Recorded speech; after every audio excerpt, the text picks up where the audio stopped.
22 जून 2026 की सुबह दुनिया भर के अखबारों और फोन की स्क्रीन पर एक खबर फ्लैश हुई। Kunal Shah. Founder Kunal Shah will become the new global head of WhatsApp. WhatsApp, जिसे दुनिया के 3 अरब से ज्यादा लोग रोजाना इस्तेमाल करते हैं, उसे एक नया ग्लोबल सीईओ मिला है और वो भी भारत से। नाम है कुणाल शाह। इसका ऐलान मेटा के सीईओ मार्क ज़करबर्ग ने किया। मेटा ने कुणाल की कंपनी क्रेड में $900 मिलियन इन्वेस्ट करने की भी घोषणा की। इसके बाद लोगों के मन में उत्सुकता जगी कि कौन है कुणाल शाह जो रातों रात खबरों में छा गए। बोर्डरूम के इस एपिसोड में आज इसी शख्स की कहानी जानेंगे, समझेंगे कि कैसे वो लड़का जिसने 14 साल की उम्र में अपने घर को दिवालिया होते देखा, घर चलाने के लिए डिलीवरी बॉय का काम किया और अब करीब 30 साल बाद वो दुनिया की सबसे बड़ी मैसेजिंग ऐप व्हाट्सएप का करता धरता बन गया है।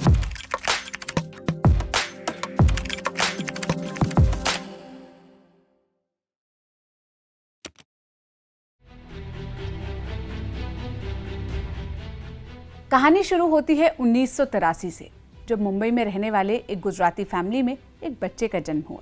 नाम रखा गया कुणाल शाह।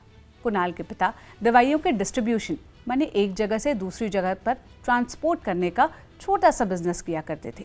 शुरुआत में सब ठीक चल रहा था, लेकिन कुछ समय बाद कारोबार में मुश्किलें आने लगी। जब कुणाल महज 14 साल के थे, तब परिवार पर मुसीबत का ऐसा पहाड़ टूटा कि सब कुछ बिखर गया। पिता का कारोबार ठप हो गया, सिर पर कर्ज चढ़ गया और हालात ऐसे हो गए कि घर तक बेचना पड़ा। लेकिन जिसे दुनिया बच्चा समझ रही थी, उस लड़के ने अपने परिवार के हालात देखकर तय किया कि वो हाथ पर हाथ रखकर नहीं बैठेगा। 15 साल से भी कम उम्र में उसने काम करना शुरू कर दिया। वो पायरेटेड सीडी बेचने लगा, यानी सस्ती नकली सीडी घर घर जाकर बेचना, एक तरह से डिलीवरी बॉय की तरह। इसके बाद उसने कई तरह के छोटे मोटे काम किए, जैसे कंप्यूटर में डेटा एंट्री करना, फ्रीलांस डिजाइनिंग करना और प्रोग्रामिंग के छोटे प्रोजेक्ट्स अपनी जिम्मेदारी पर पूरा करना। ये सब उसने अपनी पढ़ाई के साथ साथ किया ताकि घर के खर्च में हाथ बटा सके। इस सब के बीच कुणाल ने ऐसी चीज़ें सीखी जो किसी कॉलेज या इंस्टीट्यूट में नहीं सिखाई जा सकती, जैसे आम लोग पैसे को लेकर कैसे सोचते हैं, क्या खरीदते हैं, किस चीज़ पर भरोसा करते हैं और किस चीज़ के लिए पैसे देने को तैयार रहते हैं। ये सब उन्होंने प्रैक्टिकल एक्सपीरियंस से सीखा। इसी को और बेहतर ढंग से समझने के लिए उन्होंने विल्सन कॉलेज मुंबई से फिलॉसफी यानी कि दर्शन शास्त्र में ग्रेजुएशन किया। फिर मुंबई में ही MBA के लिए मशहूर इंस्टीट्यूट नारसी मोंजी में एडमिशन लिया, लेकिन पढ़ाई बीच में ही छोड़ दी। आगे चलकर जब इस फैसले पर किसी ने कुणाल से वजह पूछी तो उन्होंने कहा, I did not feel I was learning anything new, I learn more by doing. यही सोच आगे चलकर कुणाल की पूरी जिंदगी की पहचान बन गई। जहां बाकी लोग किसी चीज को ऐसे ही होता है मानकर छोड़ देते थे, वहां कुणाल पूछते थे, ऐसे क्यों होता है? क्या इससे बेहतर विकल्प नहीं है? क्या इससे बेहतर नहीं किया जा सकता? खैर, इसके बाद कुणाल ने एक छोटी सी BPO कंपनी में जूनियर प्रोग्रामर के तौर पर नौकरी की।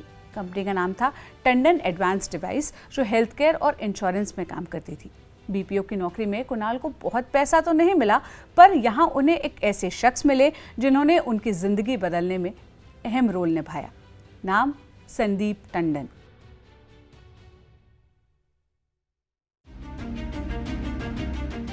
कुणाल जिस कंपनी में काम करते थे, उसी में एक इन्वेस्टर थे, संदीप टंडन।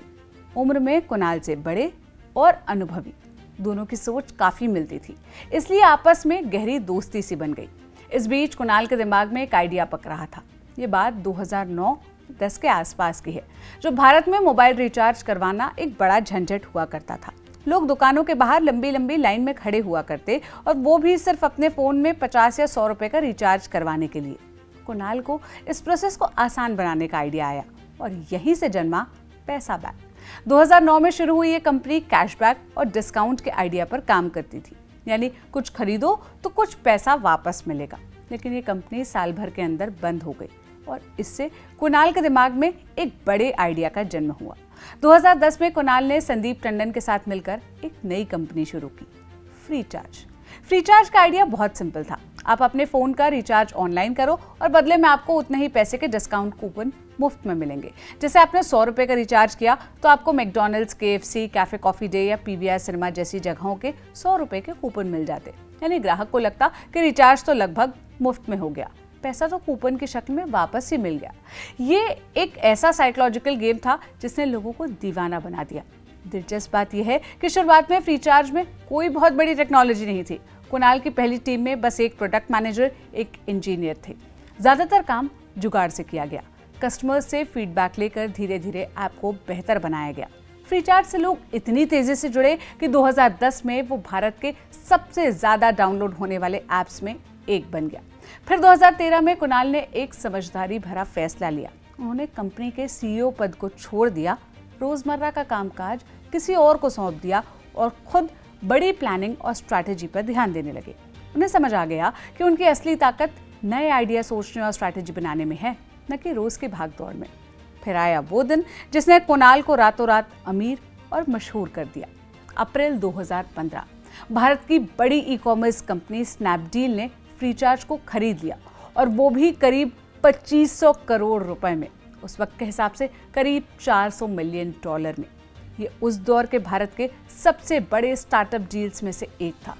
वो लड़का जो कभी पायरेटेड CD बेचता था, अब करोड़ों का मालिक था। ये एक ऐसी कामयाबी थी जिसकी कल्पना उसने भी नहीं की थी। इस कामयाबी ने कुणाल को एक अलग पहचान दिलाई। 2016 में उन्हें इकोनॉमिक टाइम्स ने comeback kid of the year का खिताब दिया, और साथ ही फॉर्चून इंडिया की 40 अंडर 40 लिस्ट में भी उन्हें जगह मिली। इस सब के बावजूद कुणाल के दिमाग में एक नया सवाल घूम रहा था, एक ऐसा सवाल जो उनकी अगली और सबसे बड़ी कंपनी की नींव बनने वाला था। फ्रीचार्ज को बेचने के बाद कुणाल के मन में एक सवाल बार बार आता था, भारत में लोगों के बीच भरोसे की इतनी कमी क्यों है? इसे ऐसे समझिए कि भारत में अगर कोई इंसान ईमानदार है, अपने सारे बिल समय पर भरता है, कभी धोखा नहीं देता, तो इससे उसे क्या इनाम मिलता है? बस फिर क्या था। इसी सोच के साथ कुणाल ने 2018 में क्रेड नाम का एक ऐप बनाया जो लोगों को उनके क्रेडिट कार्ड का बिल समय पर भरने के बदले इनाम देता है। यानी अगर आप अपना क्रेडिट कार्ड का बिल वक्त पर चुकाते हैं तो क्रेड आपको रिवॉर्ड पॉइंट्स और खास ऑफर्स देता है। अब ऐसे में सवाल उठता है कि क्रेडिट कार्ड बिल्स तो वैसे भी भरना ही होता है, तो इसके लिए इनाम क्यों? यही कुणाल की वो जो फिलॉसफी वाली सोच है वो काम आई। उनका मानना था कि जो लोग समय पर बिल भरते हैं वो भरोसेमंद लोग होते हैं, और ऐसे भरोसेमंद अमीर ग्राहकों को एक जगह इकट्ठा करना अपने आप में बहुत कीमती है। क्रेड ने एक और चालाकी वाला काम किया, उसने खुद को एक्सक्लूसिव बना दिया।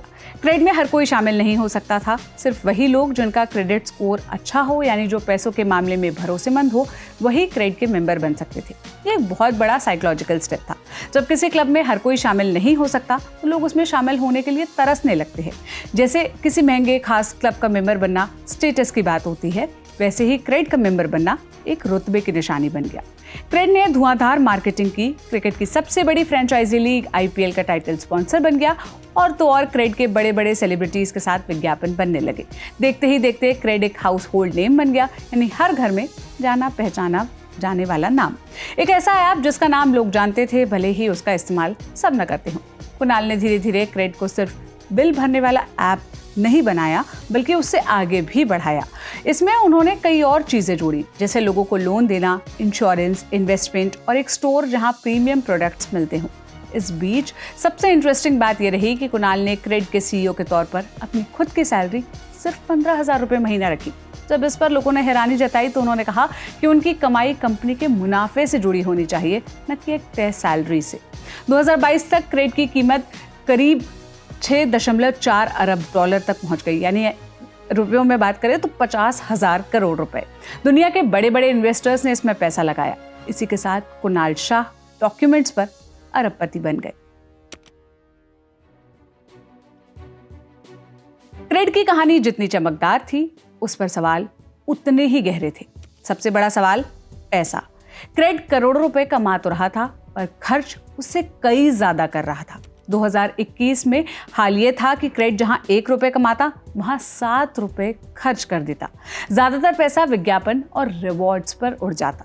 लोगों ने मजाक उड़ाया। उन्होंने कहा कि एक कंपनी जो लोगों को बिल भरने का पैसा दे रही है, खुद अरबों डॉलर का घाटा खा रही है। ये कैसा कारोबार है? 2025 में एक और बड़ा सवाल उठा। डिलॉयट नाम की मशहूर कंपनी के एक कंसल्टेंट ने लिंक्डइन पर एक पोस्ट लिखी जो वायरल हो गई। उन्होंने हिसाब लगाकर बताया कि कुणाल शाह की कंपनी ने 15 सालों में कुल मिलाकर करीब 5,215 करोड़ रुपए का घाटा खाया है। उनका सीधा सवाल था, 15 साल के कारोबार में कुणाल ने एक भी साल मुनाफा नहीं कमाया, तो फिर मुझे बताओ हम उसकी तारीफ क्यों करते हैं। ये सवाल भारत के स्टार्टअप इंडस्ट्री में एक बड़ी बहस का मुद्दा बन गया, पर कुणाल शाह और उनके सपोर्टर्स के पास हर सवाल का जवाब था। उनकी सबसे बड़ी दलील थी अमेज़न। दुनिया की सबसे बड़ी कंपनियों में एक अमेज़न ने भी अपने शुरुआती सालों में लगातार घाटा खाया था, क्योंकि वो फ्यूचर के लिए फाउंडेशन बना रही थी। कुणाल का मानना था कि क्रेड भी ठीक यही कर रहा है। आज ब्रांड, टेक्नोलॉजी और भरोसेमंद ग्राहक जोड़ने पर पैसा लगाओ, जिससे कल मार्केट पर राज किया जा सके। और धीरे धीरे कुणाल की ये बात सच साबित होने लगी। क्रेड का घाटा कम होने लगा और कमाई बढ़ने लगी। एक साल में क्रेड ने अपना घाटा 41% तक घटा लिया और कमाई 2,500 करोड़ रुपए के पार पहुंच गई। 2026 में क्रेड ने पहली बार एक क्वार्टर में मुनाफा कमाया। क्रेड एक ऐसी कंपनी बन गई जिसके जरिए भारत में होने वाले हर 5 क्रेडिट कार्ड पेमेंट में से करीब 1 क्रेड से होता था। यानी देश के क्रेडिट कार्ड के पैसों का बड़ा हिस्सा इसी ऐप से गुजरता था।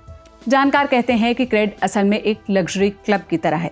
जैसे किसी महंगे क्लब में घुसने का पैसा नहीं लगता, पर अंदर जाकर लोग खाने पीने और दूसरी चीजों पर खर्च करते हैं। वैसे ही क्रेड बिल भरने का कोई पैसा नहीं लेता, पर उन भरोसेमंद और अमीर ग्राहकों को लोन, बीमा और शॉपिंग जैसी चीजें बेचकर पैसा कमाता है। क्रेड की स्ट्रैटेजी सही थी या गलत, इस पर बहस आज भी जारी है। कुणाल शाह की असली ताकत केवल कंपनियां बनाना नहीं था। उनकी असली ताकत उनका सोचने का तरीका भी था। उनका मानना था कि कोई भी अच्छा प्रोडक्ट वो होता है जो आपका समय बचाए, बर्बाद ना करे, और किसी प्रोडक्ट में रिवॉर्ड इंसान के व्यवहार को बदल देते हैं। कुणाल सिर्फ अपनी कंपनियों तक सीमित नहीं रहे, बल्कि उन्होंने भारत के स्टार्टअप इंडस्ट्री में एक बड़ी भूमिका निभाई। वो एक एंजल इन्वेस्टर बन गए, यानी एक ऐसे इंसान जो नई नई शुरू हो रही कंपनियों में अपना पैसा लगाते हैं ताकि वो आगे बढ़ सके।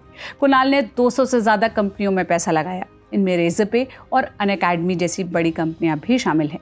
यानी कुणाल सिर्फ खुद आगे नहीं बढ़े, बल्कि उन्होंने सैकड़ों दूसरे लोगों को भी आगे बढ़ने में मदद की। इतना ही नहीं, कुणाल ने अमेरिका के मशहूर फर्म वाई कॉम्बिनेटर में पार्ट टाइम पार्टनर के तौर पर भी काम किया, जहां दुनिया भर के नए फाउंडर्स को गाइडेंस और मेंटरशिप दी जाती है। यानी कुणाल शाह सिर्फ एक बिजनेसमैन ही नहीं, बल्कि एक मेंटर भी थे, और शायद यही वजह थी कि दुनिया की सबसे बड़ी टेक कंपनियों में से एक की नज़र उन पर पड़ी। फिर जून 2026 में वो हुआ जिसकी किसी ने कल्पना भी नहीं की थी। व्हाट्सएप के पेरेंट कंपनी मेटा ने ऐलान किया कि व्हाट्सएप के पुराने मुखिया विल कैथकार्ट, जो करीब 7 साल से इसे चला रहे थे, अब अपना पद छोड़ रहे हैं। वो मेटा में ही नई जिम्मेदारियां संभालेंगे, बिल्कुल नए प्रोडक्ट बनाने की, और उनकी जगह व्हाट्सएप का नया ग्लोबल सीईओ कुणाल शाह को बनाया गया। ये एक ऐतिहासिक पल था। कुणाल शाह व्हाट्सएप को लीड करने वाले पहले भारतीय बन गए हैं। इस मौके पर मार्क ज़करबर्ग ने कहा, कुणाल ने क्रेड को भारत की सबसे अहम टेक कंपनियों में से एक बनाया, और उसके पास वो बिल्डर वाली सोच है और ग्लोबल नजरिया है जो दुनिया के सबसे बड़े मैसेजिंग ऐप को चलाने में काम आएगा। अब ऐसे में सवाल ये है कि मेटा ने एक फिनटेक वाले भारतीय को व्हाट्सएप जैसी मैसेजिंग ऐप चलाने के लिए क्यों चुना? इसका जवाब व्हाट्सएप के भविष्य में छुपा है। फिलहाल मेटा व्हाट्सएप को सिर्फ चैटिंग ऐप ही नहीं, बल्कि ऐसे प्लेटफॉर्म में बदलना चाहता है जहां मैसेजिंग के साथ साथ पेमेंट, बिजनेस सर्विस, एडवर्टाइजिंग और एआई भी हो।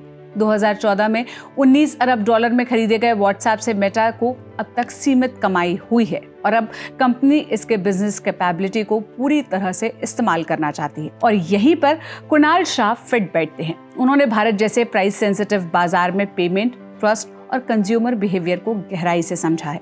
सीईओ बनने के बाद उन्होंने कहा कि क्रेड में उनकी हिस्सेदारी बनी रहेगी, लेकिन डेली ऑपरेशन की जिम्मेदारी अब उनकी नहीं होगी। कुणाल का मानना है कि व्हाट्सएप अभी अपनी असली क्षमता तक नहीं पहुंचा है, और शायद इसी सोच ने उन्हें दुनिया की सबसे बड़ी मैसेजिंग ऐप की कमान तक पहुंचाया। तो ये थी कहानी व्हाट्सएप के नए नवेले ग्लोबल सीईओ बने कुणाल शाह की।